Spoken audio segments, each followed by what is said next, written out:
The thing about the English language is if you use a word wrongly, widely enough, that'll become an accepted usage. What about ASTHMA?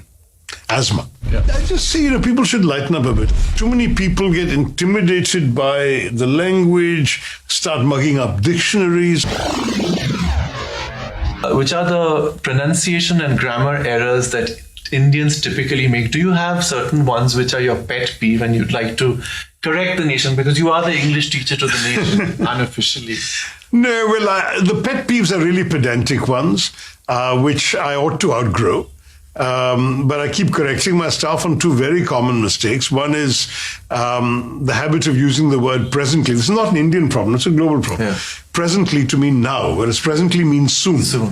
So I'll be there presently is correct English. Yeah. But I'm doing this presently makes no sense, because Right. presently does not mean I'm doing it now. Okay. It does not mean in the present or Correct. at the present or at present. Yeah.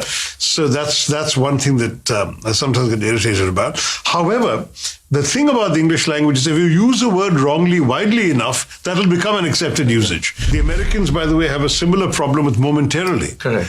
Because momentarily means for a moment. But the Americans use it to mean in a moment. Yeah. And so you can actually sort of talk about a pilot announcing in an airline that we will be airborne momentarily, and the English passenger has a heart attack because he thinks that means the plane is going to crash. He's only going to be in the air for a moment. Yeah. So the other one is importantly.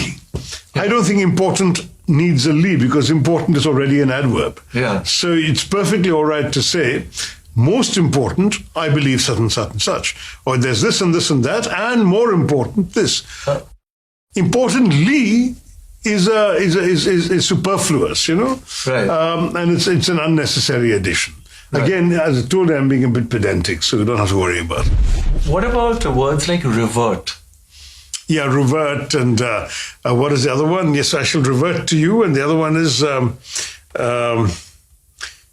yes, please intimate to me of your of your intentions or whatever. Yes. So what is the These are all Victorian English which stuck with us, but which the English stopped using in the same way. Yeah, but I mean, my understanding of revert is to turn back into a former state, like ice reverts to water when it melts.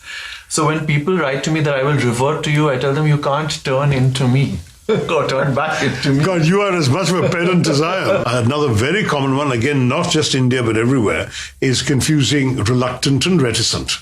Right. Reticent only means reluctant to speak. Right. It can't be used to mean generally reluctant. Right. When I asked him this question, he was reticent, means that he was reluctant to speak it. Yeah. But to say that he was reticent to take 10 steps forward or whatever is wrong, because reticent is only about speaking, and reluctant is what people mean, but they confuse the two a lot.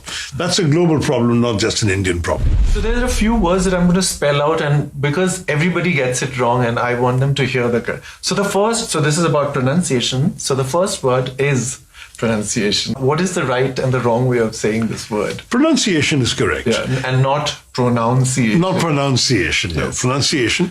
And it's actually linked to enunciation. Right. Which is to speak clearly. Yeah. And it's not linked to pronoun, which is where the confusion comes from. Yes. And what about ASTHMA? Asthma. Yeah. So asthma and not asthma. No, exactly. And EPITOME. Epitome. Epitome and not epitome. That's And right. not hyperbole, but Hyperbole. Yes. And just one more. PLUMBER. Plumber. Plumber and not plumber. So, Though these are trivial mistakes, my dear Englishness. what about the VW confusion? What is your take on it? So that's actually partly because in most Indian languages there isn't a difference. Right. And therefore people who are comfortable in Indian languages often find themselves eliding one or the other. Yeah. So it's actually so common a mistake that, it's almost embarrassing to point it out. Yeah. But in India, you might say adverb. Instead of say adverb, you might say adverb, etc. So I had a teacher who said, bite your V's and kiss your W's. So that's an interesting way of putting it. So yes. you use your upper teeth on your lower lip and say very. And That's right. And then make the duck face, which is one of the millennial words. Duck Wolf. face. Wolf. Yeah. So that's it. Okay, now I'm going to... Very good. I like that. Bite your V's and kiss your W's. W. Good. A lesson to teach my grandson one day. Is there something that you would like to say about the English language or the way Indians speak English or anything else relating to English or English in India? No, I just see, people should lighten up a bit. I mean, unfortunately, too many people get intimidated by the language, start mugging up dictionaries. Honestly, that's utterly pointless to my mind.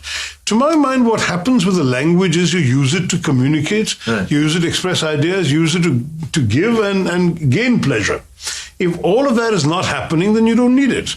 Right. So to my mind, if you're coming across words in books that you don't know, read more books. You'll find out what they mean. Don't mug up dictionary.